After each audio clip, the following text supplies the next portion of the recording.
In 9 days, according to newly uncovered texts hidden beneath Jerusalem, the second sign will appear.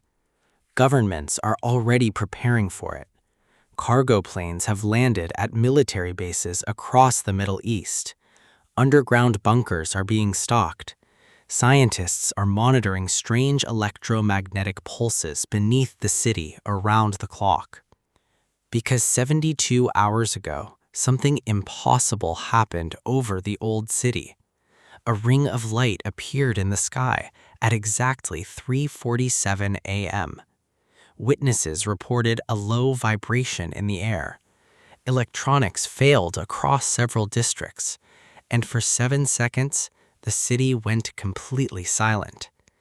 Officials called it an atmospheric disturbance, temporary grid instability, nothing more. But behind closed doors, scientists were reaching a different conclusion. The underground signals were growing stronger. Every 6 hours, the vibrations returned, longer each time, more organized. And, according to a second passage hidden deeper in the manuscript, the phenomenon beneath Jerusalem was never random. It was a countdown. A countdown connected to what the ancient text called the opening. But the manuscript also contained another warning, one officials immediately classified. Because according to the final paragraph, the second sign would appear in 13 days. By the third day, the vibrations beneath Jerusalem could no longer be dismissed as equipment failure. The pattern had changed. At first, the underground pulses appeared every 6 hours, then every 4, then every 2 hours and 17 minutes, each wave stronger than the last. Dr. Elias Werner, a geophysicist working with a private monitoring team near the Dead Sea Fault System, noticed something even stranger. The vibrations were not spreading outward like normal seismic activity. They were converging toward one point beneath the old city, toward something deep underground. At 1:12 a.m. on the fourth night, thermal satellites detected a sudden heat bloom beneath the Temple Mount area. The temperature increase lasted only 19 seconds before disappearing completely. Officials immediately restricted satellite access over Jerusalem, but not before independent analysts copied the data. The heat signature formed a perfect geometric shape, 7 connected circles, the same symbol drawn repeatedly throughout the monastery manuscript. That discovery triggered panic inside multiple intelligence agencies because another classified excavation had already uncovered something beneath the city months earlier, a sealed chamber carved directly into bedrock. No entrances, no visible tool marks, no record of its existence in any historical archive. The walls inside the chamber were covered in symbols matching the manuscript exactly, and in the center of the room sat a circular structure unlike anything archaeologists had seen before. Metallic, black, perfectly smooth, not ancient in appearance, something else. Scientists attempted to scan the object using ground-penetrating radar. The scans failed. Electronic equipment shut down whenever it came online. Then came the discovery that changed everything. The object was active. At exactly 3:47 every morning, faint electromagnetic pulses began radiating from the chamber into the surrounding earth. Pulses synchronized perfectly with the underground vibrations now spreading beneath Jerusalem. Military officials ordered the chamber sealed immediately. But according to leaked reports, sealing the chamber only made the pulses stronger. And late that same night, another line from the manuscript was finally translated. A line that had been damaged for centuries. A line that read, "When the hidden wheel begins to turn, the sky will answer." The second event began 12 days later. At exactly 11:17 p.m., Every weather station within 50 miles of Jerusalem recorded the same impossible reading. The air pressure dropped instantly, not gradually, like something massive had displaced the atmosphere above the city all at once. People across Jerusalem stepped outside at the same moment. The streets were silent. No wind. No traffic. Even the stray dogs that normally wandered the markets had vanished. Then the lights appeared. 7 thin beams stretching upward from different points beneath the old city, not projected from buildings, from underground. Witnesses described them as pale white at first, but seconds later the color changed. Deep red, like heated metal. Military helicopters already circling above Jerusalem moved toward the beams immediately. Live footage from one aircraft showed instruments flickering violently before the transmission cut to black. The helicopter disappeared from radar 12 seconds later. No wreckage was found. Then came the sound. Louder than before, a grinding vibration rolling beneath the streets like enormous gears turning somewhere below the earth. Buildings trembled. Windows shattered across several districts. And deep beneath the city, the sealed chamber activated completely. Sensors monitoring the underground structure recorded a massive energy spike moments before every electronic system inside the containment zone failed simultaneously. Backup power, emergency lighting, military communications, gone. But one camera continued recording for another 4 seconds, just long enough to capture the impossible. The black circular object inside the chamber had begun rotating, slowly, silently, and as it moved, symbols across the chamber walls started glowing one by one. 7 symbols, 7 pulses of light. Then the footage ended. By midnight, emergency broadcasts instructed residents to remain indoors. Roads leading into Jerusalem were blocked by military checkpoints.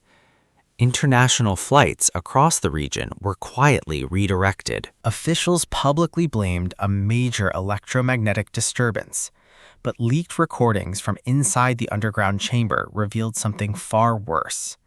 Because moments before communications failed completely, a voice had been heard inside the chamber. Not through speakers, not through radios. A voice coming directly from the walls. And according to the final surviving audio file, it spoke in a language dead for over 2,000 years. The recording lasted only 8 seconds. Most of it was static, metal scraping, electrical interference. And beneath it all, a voice, slow, distorted, but unmistakably human. Linguists from 3 universities were brought into a secure facility outside Tel Aviv before sunrise. The audio file was played repeatedly under military supervision. At first, nobody understood what they were hearing. Then, Professor Lena Arad noticed a pattern in the syllables, ancient Aramaic, a language not spoken naturally for nearly 2,000 years, the same language found in fragments of the monastery manuscript. When the translation was completed, the room reportedly went silent, because the message was not random, it was a warning. The gate beneath the secret hill is opening. 14 words, nothing more. But the next discovery frightened officials even more. The voice on the recording did not sound mechanical. Audio analysis confirmed breathing patterns, pauses, changes in tone. Whatever produced the message had not been artificial, and according to acoustic engineers reviewing the chamber recordings, the sound had not come from one location. It came from everywhere inside the structure at once. By afternoon, intelligence agencies across Europe and the United States were monitoring the situation directly. Satellite feeds over Jerusalem increased. Naval vessels in the eastern Mediterranean changed position overnight. Publicly, governments denied everything. Privately, emergency meetings continued around the clock because the underground pulses had started spreading beyond Jerusalem. Monitoring stations in Turkey, Egypt, and southern Greece began detecting the same repeating sequence beneath the earth. And then airports around the world started reporting something impossible. Passengers arriving from different countries claimed they had experienced identical dreams during flights towards Israel, dreams of tunnels. Red light, a circular chamber underground. Most had never been to Jerusalem. Some had never even studied religion. Yet their descriptions matched the hidden chamber perfectly.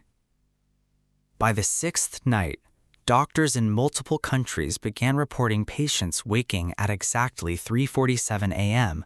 with severe headaches and nosebleeds. And hidden inside the final pages of the translated manuscript was another terrifying line officials refused to release publicly, because according to the text, the dreams were not accidental. They were the beginning of the calling. The first disappearances began quietly. A nurse in Madrid failed to return home after her shift. A teacher in Brazil walked out of class in the middle of a lesson and never came back. In Tokyo, security cameras captured a businessman leaving his apartment at 3:47 a.m., carrying nothing but a passport. None of them knew each other, but all of them were traveling toward the same place, Jerusalem. Within 48 hours, airports across Europe and Asia reported massive increases in one-way flights to Israel. Airlines added emergency routes. Hotels near the old city filled beyond capacity, and still the arrivals continued. People described the same feeling, a pull, a pressure inside the mind, an overwhelming certainty that they needed to reach Jerusalem before the next sign. Most could not explain why. Some barely remembered booking their flights at all. Psychologists called it mass hysteria. Governments blamed online conspiracy movements. But intelligence analysts monitoring global communications noticed something deeply disturbing. The travelers were not coordinating with each other. No central group, no organization, no leader. Yet thousands were moving according to the same timeline, at the same hours, toward the same destination. Then, hospitals across multiple countries reported another impossible pattern. Patients waking at exactly 3:47 a.m. began sketching symbols they had never seen before. 7 connected circles, the same design hidden beneath Jerusalem. Children drew them in classrooms. Prison inmates carved them into concrete walls. Elderly patients traced them repeatedly onto hospital sheets while half asleep. Neurologists reviewing brain scans found unusual activity concentrated in areas linked to memory and pattern recognition, as if the human mind itself was reacting to something invisible. Meanwhile, beneath Jerusalem, the underground chamber continued changing. Temperatures inside the sealed structure rose 7 degrees overnight. The black circular object rotated faster each day. And, according to leaked military reports, new symbols had begun appearing on the walls. Symbols that were not there before. Then came the discovery that pushed world governments into full panic, because deep space monitoring stations had intercepted a transmission originating from beneath the city. A transmission aimed far beyond Earth. And according to classified analysts, something had answered. The signal lasted 21 seconds. Every observatory tracking deep space frequencies detected it at the exact same moment. At first, analysts believed it was interference, solar radiation, satellite corruption. But the pattern repeated, perfectly, mathematical, intentional. And the source was unmistakable. Jerusalem, specifically the underground chamber beneath the old city. The transmission did not use any known communication system. It moved across frequencies too quickly for conventional equipment to track. Several monitoring stations reported temporary system failures while attempting to record it. Then came the impossible part. 17 minutes after the signal ended, a response arrived. Not from Earth, from deep space. The return transmission originated near a star system over 200 light-years away, yet the reply had arrived almost instantly. Physicists reviewing the data refused to sign their reports. Some walked out of emergency briefings entirely. Because according to every known law of physics, the response should have taken centuries to arrive, but it had not. At 4:03 a.m., classified networks across multiple countries activated emergency communication protocols, usually reserved for nuclear threats. Military satellites repositioned toward the eastern Mediterranean. Fighter aircraft were placed on immediate standby. Then world leaders disappeared from public view. Official schedules were canceled. Press conferences delayed. Internet outages spread across parts of Europe and the Middle East for nearly 2 hours. And while governments prepared behind closed doors, something else was happening inside Jerusalem. The people arriving in the city had started gathering near the old city walls at night. Silent crowds, thousands at a time. Most carried no phones, no signs, no luggage. Witnesses claimed many appeared almost trance-like, staring toward the ground beneath the city as if listening for something. Then shortly before sunrise, military sensors detected a massive energy surge beneath the underground chamber, the largest yet recorded.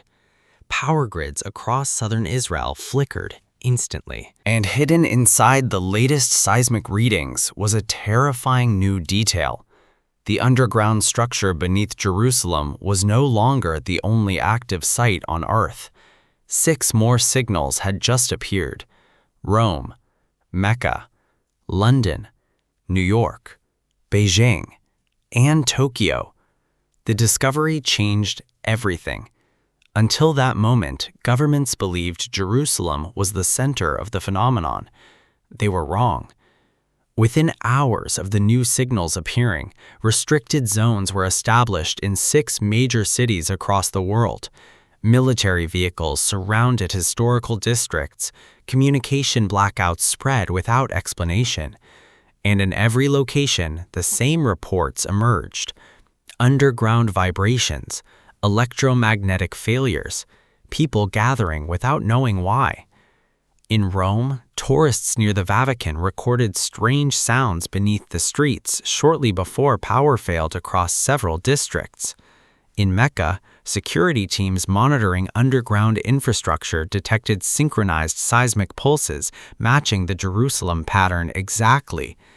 Then, London reported a blackout beneath the financial district. New York detected unexplained energy surges below abandoned subway tunnels. Tokyo experienced a citywide communications disruption lasting precisely 7 seconds. And beneath Beijing, excavation teams reportedly uncovered a hidden chamber buried far below the modern city.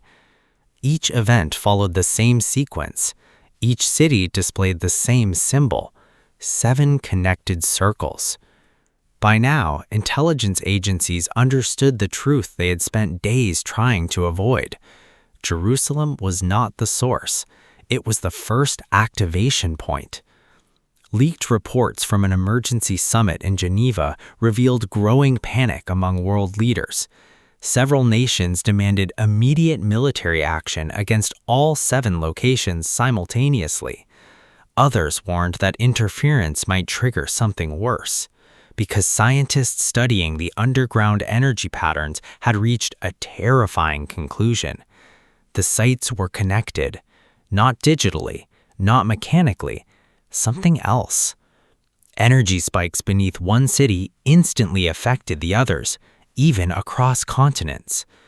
As if the structures beneath Earth were part of one enormous system, waking up piece by piece. Then came another discovery. Deep beneath the Jerusalem chamber, ground-penetrating scans detected a hollow structure extending far deeper than expected, miles deeper, too deep for human construction. And according to newly translated sections of the manuscript, the underground network beneath the 7 cities was never built by human hands. It was left behind, waiting, for the moment when humanity would finally receive the signal to awaken. But the next line in the manuscript was even worse, because according to the text, the final phase would begin when the Watchers arrived.